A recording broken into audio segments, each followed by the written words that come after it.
Get ready for the Magic Valley Prepcast on IdahoSports.com. That's right. Welcome in. It is the Magic Valley Prepcast on IdahoSports.com, presented by No Vape Idaho, Idaho Public Television's campaign to raise awareness about the dangers of youth vaping. Be smart. Don't start. We are here to talk the biggest stories of District 4 athletics and activities, most weeks in, most weeks out here in the great state of Idaho. My name is Brandon Baney, and we are joined by our Magic Valley resident and expert, Scott Burton. What's going on, Scotty? Hey, what's going on there, Brandon? Kind of been a minute since we did this. It seems like, man, state tournaments get in the way, life gets in the way. Somebody decides to get sick, that gets in the way. And then next thing you know, here we are.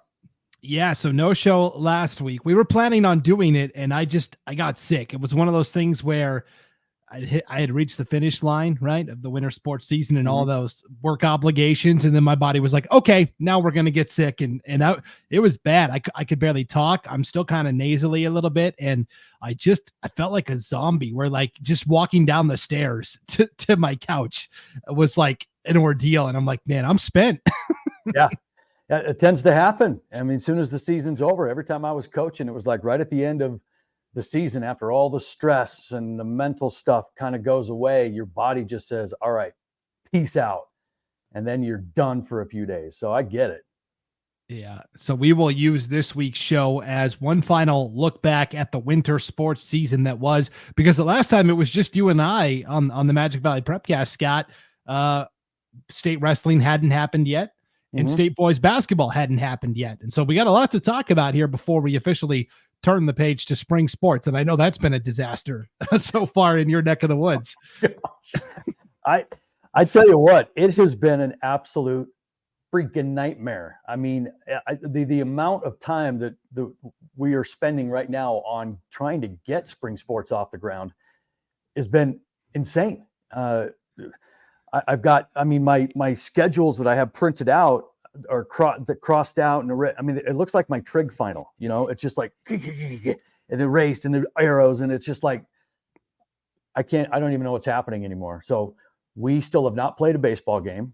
Or tomorrow, softball has seen the dirt 4 times.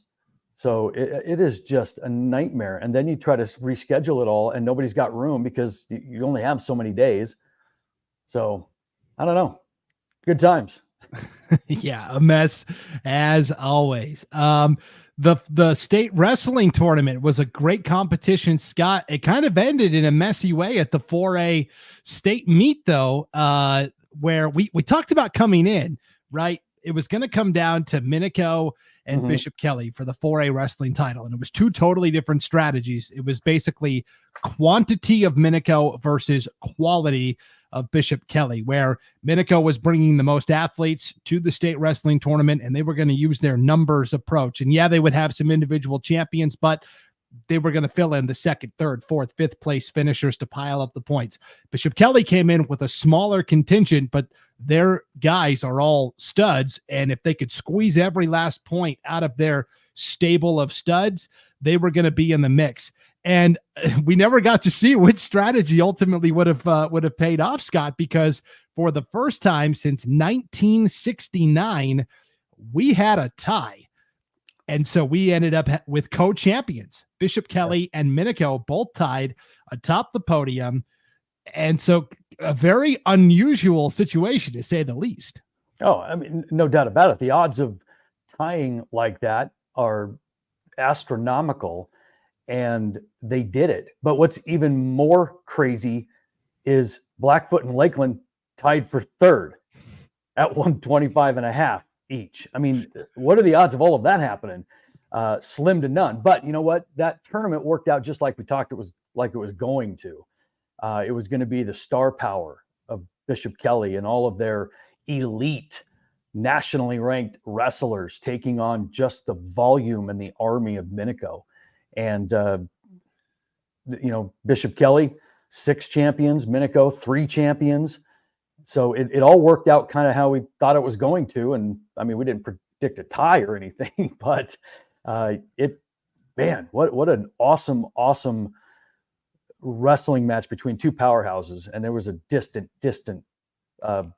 gap between the tie for first and the tie for third. So it was a 2-team race all the way.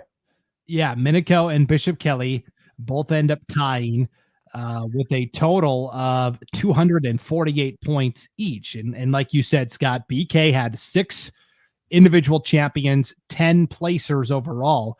Minico had just 3 individual champions, but 13 placers. And that was enough to make up the gap. It essentially came down to BK had the lead and they were out of competitors. And because when you wrestle at state, they go in order of weight, right? Lowest weight to highest weight. And it came down to the 220-pound final. It was, the second to last final of the entire 4A tournament. Garrett Vale of Minico is competing, and he not only gets the win, but he scores enough points for Minico to close the gap and end up tying Bishop Kelly. So for BK, they had the lead and had to sit back and watch Garrett Vale of Minico tie it up. What would you rather, which position would you rather be in, Scott? The team that's got the lead and you got to sit back and bite your nails, or the team that's trying to chase and go in and try and topple the team that's in first? Oh, I would definitely be in Minico's position. I mean, you look at that situation. Minico, we talked about, had 3 champions, correct? And they were all boom, boom, boom. And so this perfect storm had to happen for Minico coming down the stretch, with Spencer Pease at 182, who collected his first ever state title. And then at 195, Sonner Cranny got his second. And then it was Garrett Vale who got his third. And all 3 of them needed to happen in order to catch Bishop Kelly. But I would much rather be in Minico's shoes, control my own destiny, right? I don't want to sit back and wait. I want to go out there. I want to take it and get it done. And, the drama, if you're following the scores and all that kind of stuff, was pretty cool. Because, I kind of remember back when, about 3-4 years ago when Jerome won 4A state title, it came down to that final match where we were chasing Nampa and we needed our guy in the state final to collect a pin at least. And against a kid he'd never beaten. And I'll be danged if he didn't pin him, and we just went bananas and Nampa just went. So yeah, very, very, very cool. And congratulations to Minico. And, and I want to throw a little shout out too. Congratulations to freshman Camden Kuntz from Mountain Home as well. Individual state champion at 106. Yeah, it was a really good tournament overall for Magic Valley wrestlers, 4A all the way down to 2A for state wrestling. Fun fact, Scott, the last time there was a tie and there were co-champions was back in 1969. Back then it was called the A classification. They had an A and a B essentially. The tie came between Snake River and Minico. So this is, wow. Minico's been used to this. Wow. Huh. That is a fun little fact. Nice nugget dig in there, Brandon. Yeah, so Minico involved in the last tie 85,000 years ago, and then again today. Yeah, I forgot to ask so for those that are watching on the IdahoSports.com YouTube channel or Facebook page, we have our names displayed in a little text box below us. Scott always has a cool moniker that he comes up with, a new one every show. This time it was 99 AD. Was that the reference because it was so long between ties, or what was the? Actually, it's just a sad day, Brandon. It's a very sad day. Okay. Yep. I got you. Aaron Donald announced his retirement today from the Rams, born 99. And it just gets you right in the feelers. So today it's 99 AD. Yep. NFL free agency is off and running. Flurry of activity, that's for sure. In the comments here, Scott, here's Sheree. So proud of my favorite Jerome seniors, Gabe Paez and Gavin Williamson. Yeah, absolutely. And since we're talking about them, Gabe, second place, and Gavin, again, collecting another medal. He's one of those kids that I think has 4 medals now at the state tournament. And those two are just very good kids, good representation of Jerome wrestling. And very proud of both of those guys. Gavin, third place.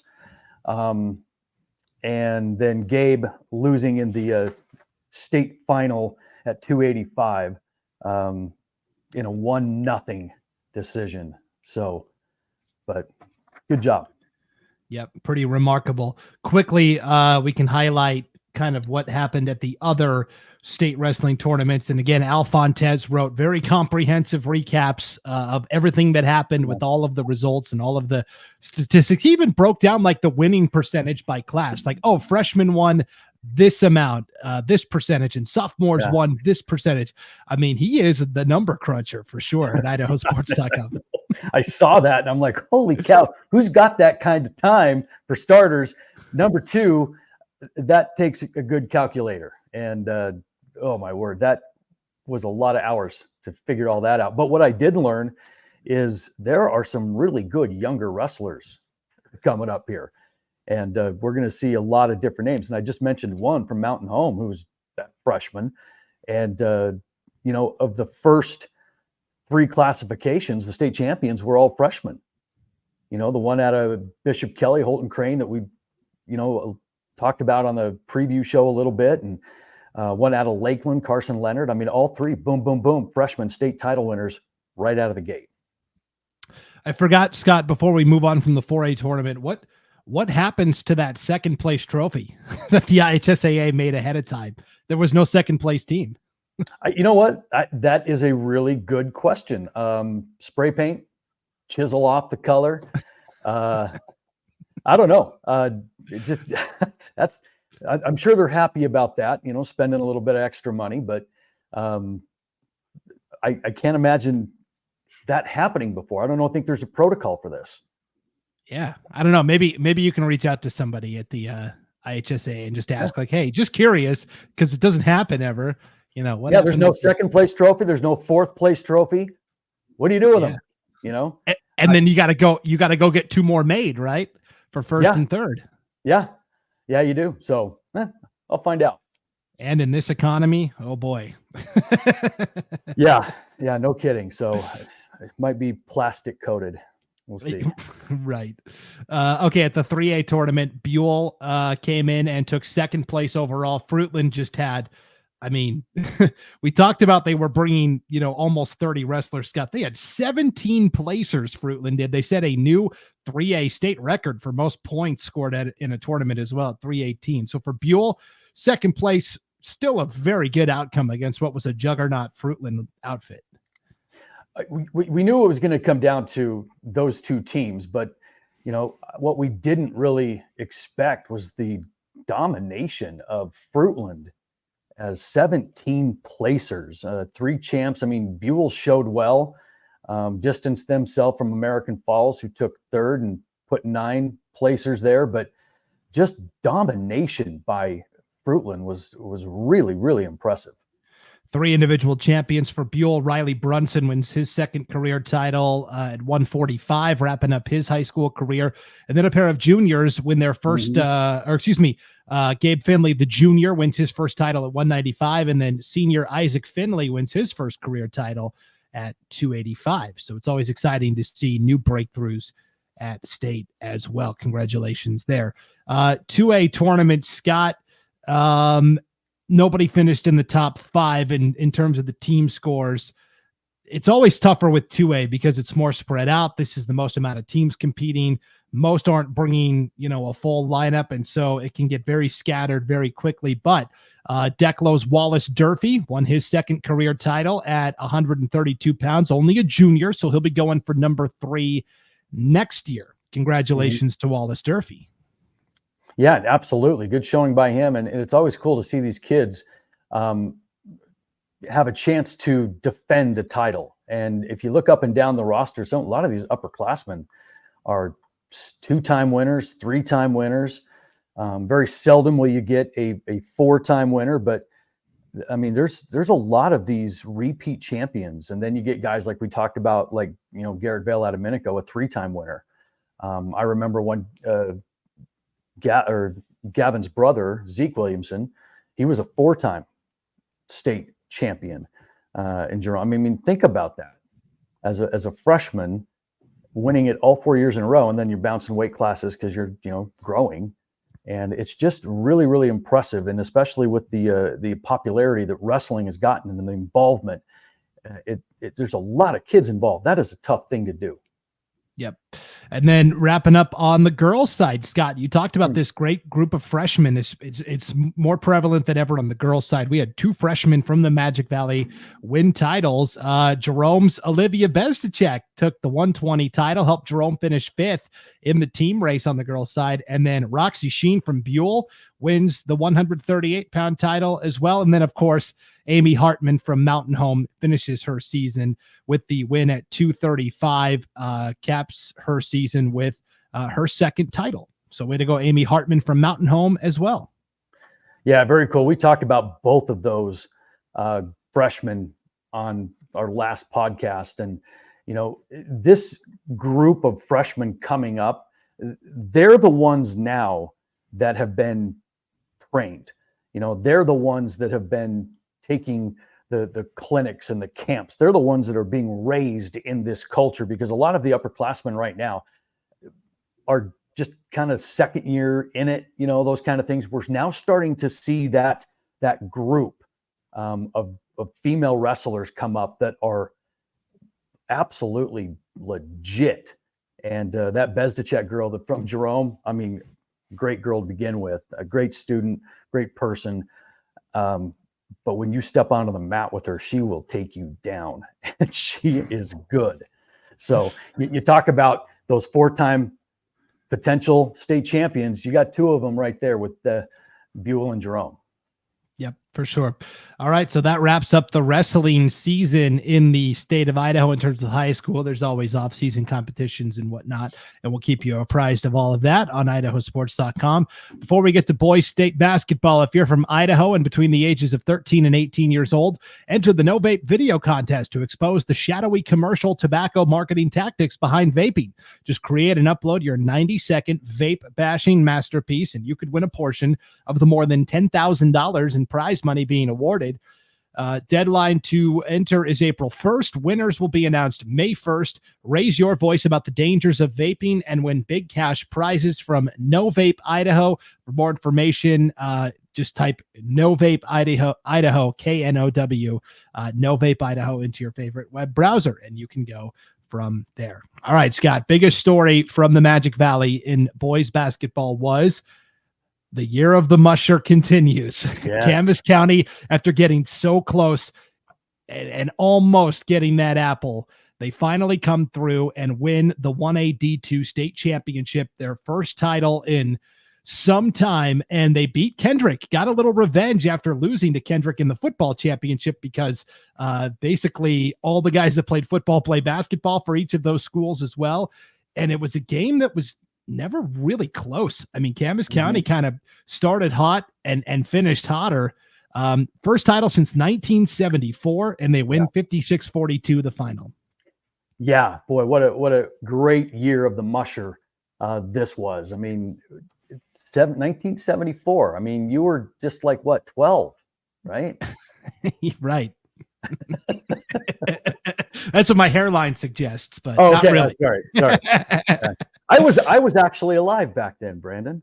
I was 4 years old. So, it has been a long time for Camas. And, this is a Camas team that really was number one from start to finish, throughout the year. I mean, obviously Kendrick has got something to say about that. They did in football, and you can bet that was a little bit of a reminder to Camas that, hey, we're not going to go down to Kendrick again. But, I really think this Camas season was really solidified when they lost to Dietrich. When they lost to Dietrich back in February 21st or whatever it was, they lost a 1-point game. And I think that woke them up. I think it really kind of grounded them a little bit, because sometimes the best thing that can happen to a team before they get to state, especially if they've been on some sort of winning streak or having a lot of success, is to take one on the chops and get a loss, just to refocus you just a little bit.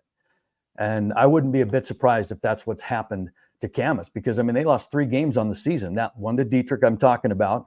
They lost to 2A Wendell, and they lost to 4A Emmett. And that's it, and when that's going on, you can get a real, kind of a false sense of security that, hey, we're all that, and all we got to do is show up and win. But I'm glad it worked out the way they did. Defensively, boy, did they play a really, really good tournament. And then they really showcased that defense in that last game. Yeah, I did get a little context from the Mushers on that loss to Dietrich at Districts. Right before they were going to play that game, they found out that Tyson Tupper, who had been a starter all year long, was going to miss the rest of the season with a back injury. And so I think the team, just in the headspace sense, wasn't locked in. They were thinking about their teammate. And so they did lose by 1 to Dietrich. And then, like you said, that got them refocused. At State, we talk about the Smith twins all year, right? Troy and Tristan, they're seniors. Troy was the MVP of the Sawtooth Conference in the regular season, and kind of, I think, overall the more regarded player. But it was Tristan who shined brightest at State. He was the IdahoSports.com player of the game for the championship game, and he was also the MVP of the tournament. Yeah, what a tournament for him. Averaged about 18 points a game of those 3 games, pulled a few rebounds and assists, and he was doing a whole lot for that team. And tournament MVP for him. And first team is Emmett and Troy, not Emmett Smith and Troy Aikman, for those wondering, but Emmett Palin and Troy Smith. Yes, both first team of the tournament, and Trevor Two's honorable mention. So, they had some really good performances, did Camas, throughout this tournament. And, that was showcased, I think, really in that final game where they put 3 guys into double figures and just slammed the door right away, up by 11 over Kendrick in that first quarter. And it just never was in question. They won every quarter of that game en route to a 14-point resounding win. 2 other teams from the Magic Valley came home with trophies as well, Scott. On the consolation side of the bracket at the 4A tournament, Twin Falls beats Blackfoot in the consolation final Saturday morning, 62-58. Very fun, entertaining game. The Bruins come home with the trophy. Minico goes 2-out at the 4A state tournament, but you were on the call for the 4A state tournament for IdahoSports.com. You were at that Twin Falls Blackfoot game, and it sounded like it was a fun one. It definitely was. You get into Trophy Saturday and you just don't know what you're going to get. You don't know what you're going to get as far as, the give a crap meter sometimes, the exhaustion meter, it's the last game for these seniors, so anything goes. And it was a very heated game. It was chippy. It was physical. And Twins, the one that just kind of came out on top. I mean, that was a fun 4A tournament to call overall. Yep. It was really fun to see Twin Falls persevere and get that consolation trophy. And then at the 3A tournament, Kimberly gets to the consolation final, and they pull off the win over Homedale by 20, 72-52. The more important story was the loser out game on Friday, where they finally got the better of Filer, 57-55. And that was a game that was a little chippy. It had a little, action going back and forth in it. But Kimberly knocked out their district rivals from Filer. Yeah. When you see somebody that many times and now you've got to play at state, it's like, I bet everybody's just a little irritated. And you could see how those things happen. And Kimberly, you bet, knocked them off by 2. And then advanced and took home a consolation trophy. Meanwhile, Filer was 2 in barbecue. Yep. The 1A D1 tournament, Scott, this is the tournament I was at. Oakley and Valley both fell in very close first round games. Oakley fell to Butte County by 6, 46-40. They had the lead at halftime and just went ice cold in the second half. Valley fell to Potlatch 54-42. And then they both experienced really close games with different outcomes on loser out Friday. First, Oakley was playing Victory Charter, had the lead with 10 seconds to go, but Noah Palomares for Victory Charter gets fouled with 7 seconds to go, makes both free throws to give Victory Charter a 1-point lead at 59-58. Oakley then has a chance at a last-second shot, but just wasted too much time trying to set up the play and had to put up a rushed shot as time expired. And so they fell by 1. Then Valley, in their looser out game, opposite. They were tied with Liberty Charter 48-48 with about 5 seconds to go. They inbounded to Pedro Robles, who went the length of the floor, scored the game-winning layup with like a second to go. And so Valley kept their season alive, 50-48 the final. They ultimately fell to Victory Charter in that consolation final. But man, for both Oakley and Valley, one experienced an agonizing defeat and one experienced a really thrilling victory. But both games came down to the final 10 seconds, basically. Yeah, I mean, some great games. You couldn't ask for more if you were a spectator or a broadcaster, but, heartbreak for, Oakley in particular, just that close to Trophy Saturday and you're done. And that's the goal of any team when you get there, is you just win one game. Just win one game, and then you can play for a trophy. And that's really all it takes. And the two and dones are just tough to swallow. Yeah. I did learn a couple of cool stories about the Valley boys basketball team and doing the tournament prep for it from Coach Brian Hardy that I wanted to share here on the Prepcast as well. It was a really tight brotherhood of players this year at Valley, to the point where after every single game, Scott, in the locker room, they would all get together and sing "Lean on Me." They would do it after every game in the locker room. Coach Hardy said, they don't really have rhythm or harmony, but they do it every single game and sing it. That's kind of a cool deal. Oh, well, that's pretty cool. And I can just picture that. They're not really married to the beat, just kind of doing their own thing. But that's really cojust and good for them. It's amazing how those little things bring a team closer together. It just kind of lets your guard down and things that those kids are going to remember. But congratulations to Valley for, at least getting to Trophy Saturday and making some noise. Yep. The other cool story with Valley is they kind of took on this mantra of epic.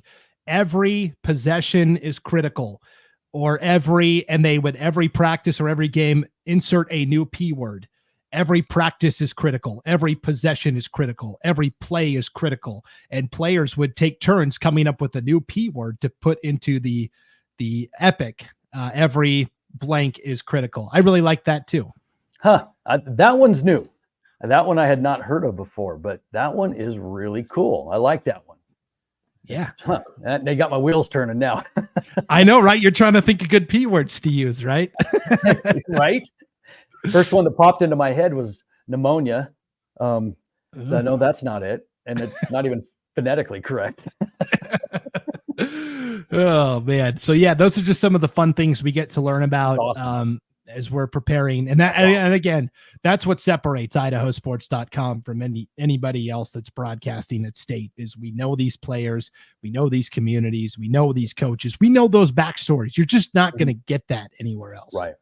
Right. And we're heading into spring sports, and, it doesn't necessarily slow down. It's a different vibe than what we're coming out of with winter sports, but the stories are still there. And, we encourage everybody to send us those stories or make us, alert to them so we can kind of do our due diligence and dig them out and flush them out and give these kids a little bit of recognition, because otherwise they become numbers on a page, and that is not what we're about. Yep. So you can email either one of us, Brandon at IdahoSports.com, Scott at IdahoSports.com. If there is a spring sports story, athlete, coach, something that isn't getting the attention or the spotlight and is deserving of it, we're always looking for ideas and submissions. Again, you can email either one of us, Scott at IdahoSports.com or Brandon at IdahoSports.com. And we love to shine that spotlight on all the great things that are happening in the Magic Valley. All right, Scott, we also wrap up every single Magic Valley or most Magic Valley Prepcasts with Scott's thoughts. Now, it's been a while since we've done one of these because, well, we've had our state tournament preview specials. And so and we haven't had a regular broadcast schedule. So as a refresher to everybody, Scott's Thoughts is a segment we came up with earlier this fall. And essentially it's a philosophical essay, essentially. Scott, I give you a topic. It could relate to athletics. It could relate to life. It's for adults and kids alike. And it's basically a message that really gets you thinking. And then hopefully it's good advice and good tips that then we can all apply to our lives as well. Yeah. And I cannot be happier with the response that we've gotten, for this. It has really taken off more so than I thought it would. And just everywhere you go, you're getting a comment from, hey, Scott's Thoughts, or what's the topic this week? Or, hey, saw that was awesome, whatever. And we even had coaches email in to us that showed it to their teams. And, it's just one of those things that we're doing that is, it's fun for me because I got a lot of stuff up here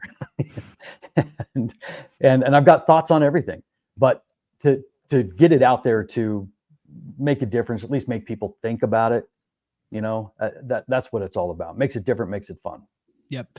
We've covered topics ranging from perseverance to sportsmanship to mental health to motivation to the grass is greener syndrome. And we have all of these available. If you go to the IdahoSports.com YouTube channel, there is a Scott's Thoughts playlist. We have all of our previous Scott's Thoughts there, and you can tune into all of those little pearls of wisdom. But Scott, the topic you've been working on for quite some time now has to do with mental health a little bit, and basically admitting that you need help, right? That can be the hardest thing sometimes is saying those three words, right? I need help, but it's the first step that you have to take. Yeah, it is. And it's one of those things that is, it's hard for people in general to ask for help. And because we're taught at a young age just to be autonomous, to figure it out. The close-knit communities that, maybe we grew up with, or at least we envisioned from back in the 50s or whatever it was back then, they're not so prevalent anymore. And so people are more isolated than I think ever before. And that leads to, where I take this thing, and that's to a mental health issue. And it's a delicate topic. It's not one that's taken lightly. There's a varied amount of opinions on this, but I do think it's worth addressing. And until we can figure out why all this is happening, we can't help anybody, And so that's kind of where I took it this week. Yeah, and I'll usually grab the topic from something that I've noticed in the headlines or something that's happening in my life. And the whole reason I gave you this topic initially, Scott, was we did a wrestling feature story on a young man from Lewiston, Hoyt Haas, who, by the way, is now a 3-time state champion wrestler. But when he was younger, he was struggling with the pressure of competing and the pressure of succeeding, and he attempted to take his own life. And then that fortunately didn't occur. And once that happened, he finally admitted, like, hey, I need help. And there's so many kids and young adults that never get to that step where you say, hey, I need help. And so that's why we introduced the topic. It's a very important one. And so here is this week's Scott's Thoughts. We live in a world that's under attack. We live in a world where destruction supersedes construction, and where everything from our morals, our values, our work ethic, our self-respect, our self-esteem is being challenged at every turn. For the first time in history, people are dying from eating too much rather than too little, as 75% of American people are overweight. And we are in a time where more people commit suicide than those killed in war and by criminals combined. And in every age group, more people are on antidepressants than ever before. And that number continues to climb. It's true, we are under attack, but it's not from a foreign enemy. It's from within ourselves and with each other, and under attack from a fast-paced world where there is so much noise. And the collateral damage is our mental health, our coping mechanisms, and our ability to ask for help. You know, when this topic came up, I had someone write to me and ask me to share my thoughts. And I knew that discussing this delicate topic of mental health, I'd have to be very careful because this is such a deep subject with so many layers and moving parts. It can also be polarizing. So, what I have to say, not everyone's going to agree with, but I hope it does make you think. So, let's start with this. For those of us who grew up in the pre-technology era, the pre-cell phone era, you may subscribe to the idea that our kids who have mental health issues, they just need to toughen up and get over it. Well, although there may be some truth to that in certain situations, and that may have worked for us, what we have to realize is that our kids are not growing up in the same world that we did. They are born into a place that's much nastier, much noisier, and much more cluttered than we could ever imagine, like it or not. And what is suffering is their mental health and their ability to cope with all of this noise. In order to fully discuss something as sensitive as this, you need to try and identify why this is happening. And although there are a myriad of reasons and they all can be tied together, there are a few that begs the question, what is different about now than before? Of course, we can't list all the reasons our kids are in trouble because it could be anything from socioeconomic reasons, family issues, awkwardness, shyness. But you know what? Those things, they've been around forever. My question is, what has changed that has made this epidemic more challenging than years before? Well, before I jump into a couple of things that are on my mind, let me preface it all by saying this. Being a kid these days, it's not easy. There's constant pressure to find out what makes you happy, what makes you sad. You're feeling things for the first time, discovering who you are in a world that's constantly challenging your identity. You're being exposed to social media in a world which can be brutal and misleading. You have an unfiltered internet at your fingertips with all the information you could ever desire, yet you know nothing. You have adult content, and that has become your normal. And childhood is lost. And you live in a time where there has never been a greater need for parents, but there's never been a time where parents have been more absent. Now factor in hormones, drama, family problems, bullying, classwork, extracurriculars, and you've got a powder keg of problems that could explode at any time. And sometimes it does. I think we all would agree that the most obvious contributing factor to the decline of our kids' mental health is technology and social media. And according to the Common Sense Census, teens use social media, phones, computers, tablets for entertainment more than 8 hours a day on average.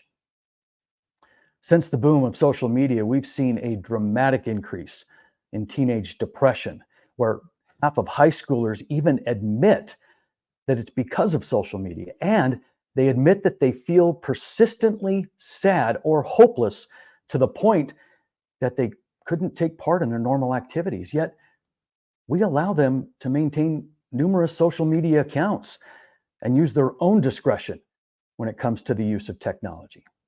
And what we tend to forget is this: technology is a useful servant, but a dangerous master.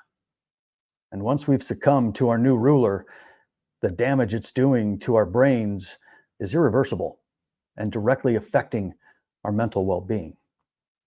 You know, we all know that studies have shown that our devices are directly tied to increased depression, anxiety, and loss of self-worth.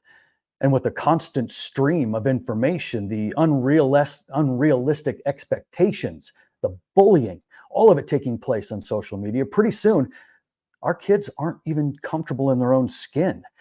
They don't like themselves. And this is something that we didn't have to deal with. And yet, it's every single day for our kids. And COVID.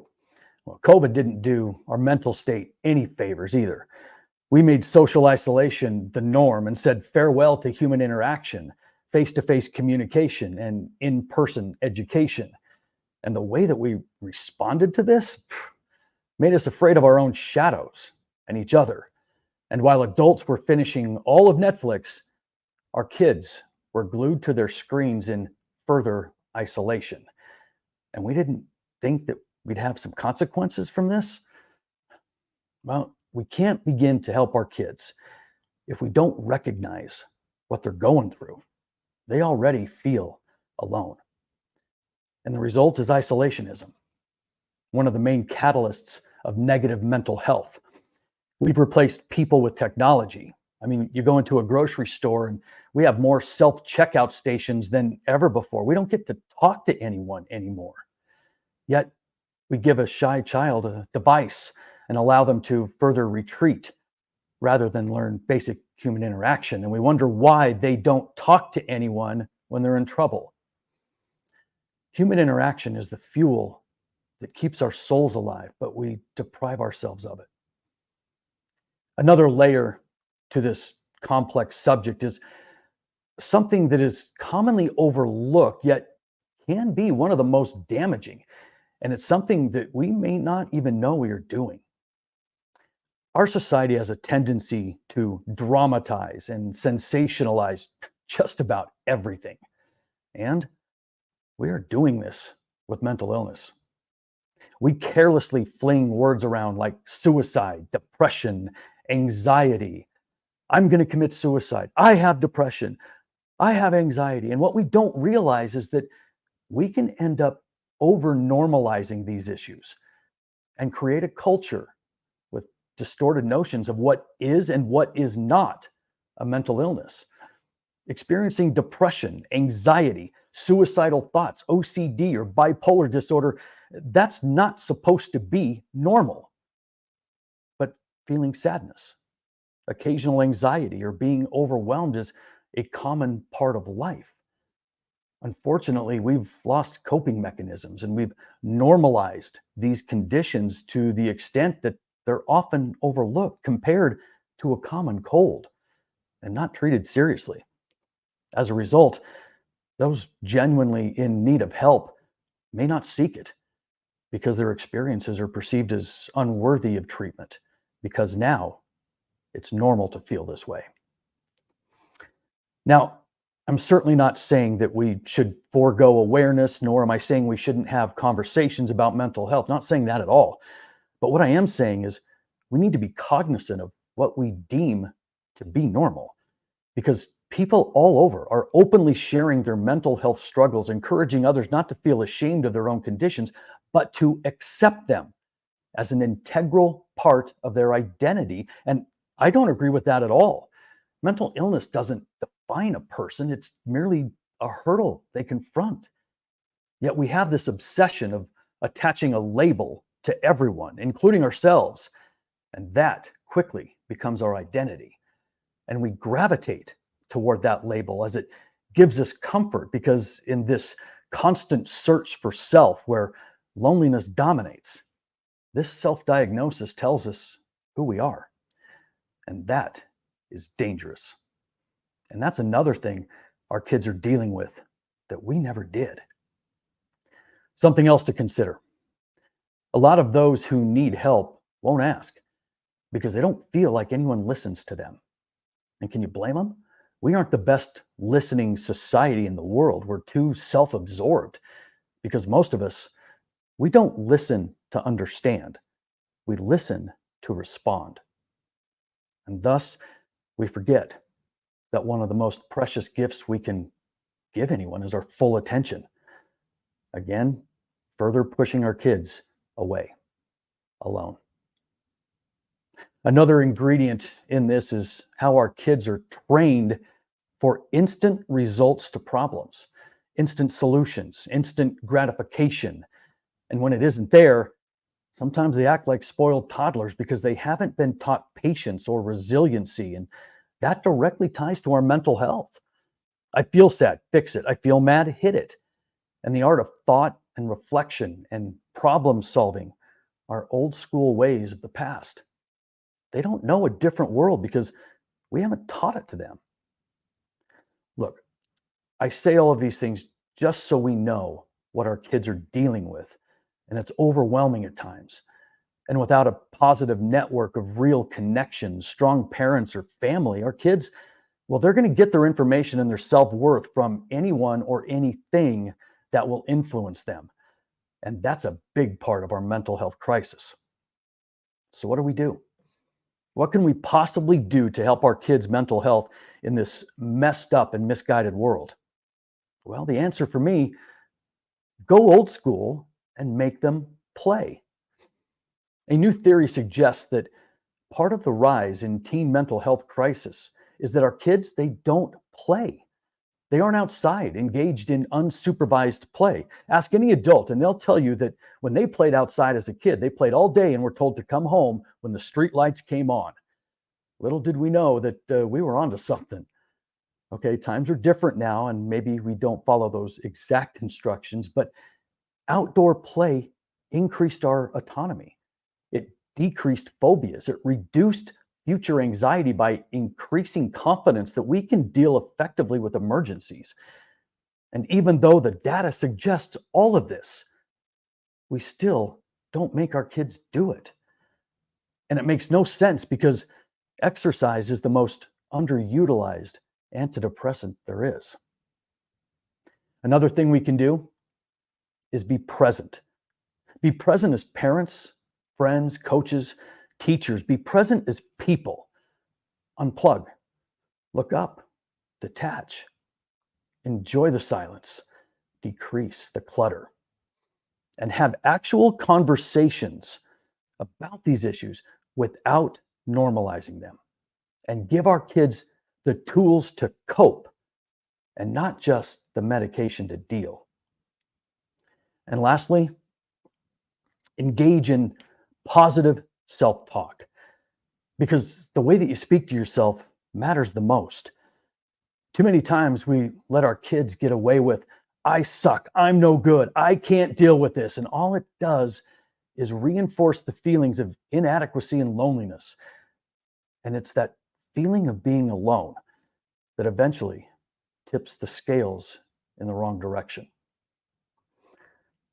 I'm a dad of 3 girls, and I've always believed that a girl's first love should always be her daddy. However, if I'm going to make that happen, I have to make sure that they love themselves. So when they were little, I stood with them while they brushed their teeth and got ready for bed. And before I tucked them in, I made them look into the mirror and say something to themselves about something that they liked about themselves. So they went to bed with something positive in their minds. You see, positive self-talk can change a person, but the mind believes, the body will follow. So don't let a day go by where you don't tell yourself, or others for that matter, how awesome they are, because it matters. And if you put the right stuff in your heart, the right stuff will come out. In closing, the mental health of our children is not anything to take lightly. Our kids are exposed to more junk than any other time in history. Their overstimulated minds are constantly racing, and their self-worth is always in question. Our job is to stop the madness, teach them coping mechanisms and social skills, but most importantly, be present and listen. Our kids need models, not critics. They're like wet cement, and whatever falls on them leaves an impression. So give them smiles and not frustration. Teach them lessons, not embarrassment. Instill resilience, not defeat. And always let them know that they are strong and they matter. And that no matter what, make them know that they will never be alone. And those are Scott's thoughts. Wow, the wait was worth it. Those were very poignant thoughts delivered, and you covered a lot of different aspects of this issue. What really stuck out to me the most there, Scott, was the fact that everybody normalizes everything now, and it's okay to strive for improvement, right? Sure. Instead of just saying, oh yeah, this is what I have, and that's okay. Like, that part is important, but there's an improvement part of it too, right? Oh, of course. I mean, we live in a society that works on the extremes. Everything is so extreme. There's no middle ground, and middle ground's boring. And because we live in this sensationalized world, we have to go to this side or to this side. And what we do is we over normalize things that can be just reeled in just a little bit. Because, I mean, there are a lot of kids out there that just think, well, I guess what I'm feeling is normal. I don't need help. And then it just kind of grows and it magnifies. And next thing you know, we've got a problem, and none of that of what I said is to diminish the mental health issue. It's just that, hey, you've got to get control of certain aspects of it. And I think that's one that is, causing some problems. Yep. Well, Scott, in the comments here, good friend of the program, Callie Gillette, that was fire. There you go.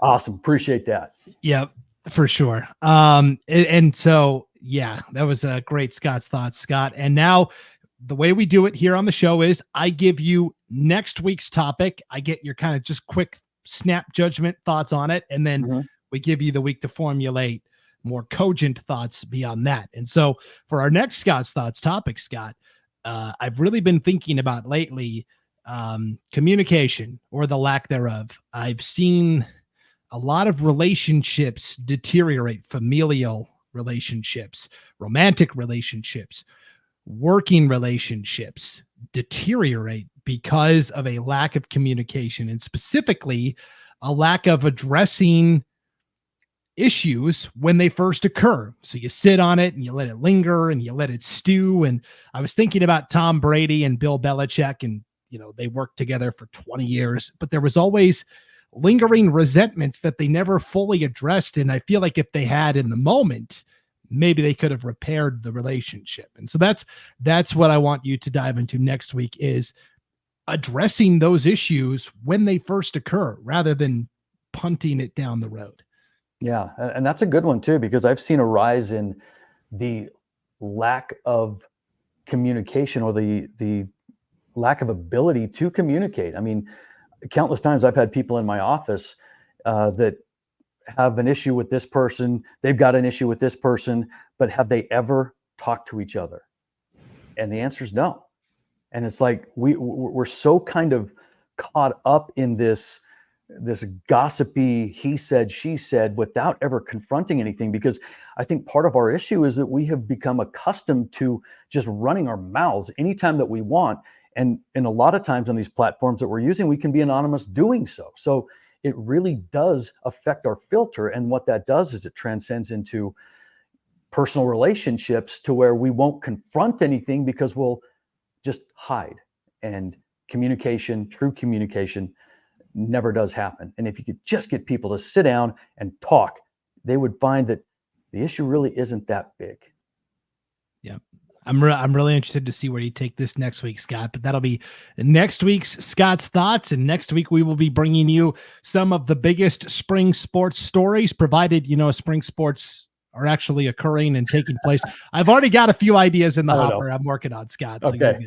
Okay, good. Because we may not have any games to talk about if we get like the fifth winter down here. So, and it could happen.